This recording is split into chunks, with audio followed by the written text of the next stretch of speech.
Ramai orang sanggup bayar 3,000 untuk telefon, tapi takut nak bayar kereta.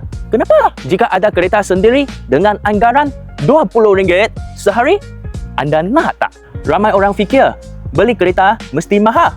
Tapi cuba kira macam ni. Kalau kita pecahkan bayaran bulanan kepada bayaran harian, kadang-kadang lebih kurang makan tengah hari dan kopi sahaja. Takkan satu hari kumpul RM20 pun tak boleh. So, bayaran bulanan Beja atau Asia mesti ramai orang boleh komit.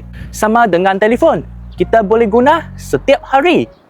Pergi kerja, hantar keluarga, buat part time dengan balik kampung. Bila kira balik, nilai yang you dapat jauh lebih besar daripada bayaran bulanan. Baru ramai orang sedar Beja dengan Asia bukan sekadar murah.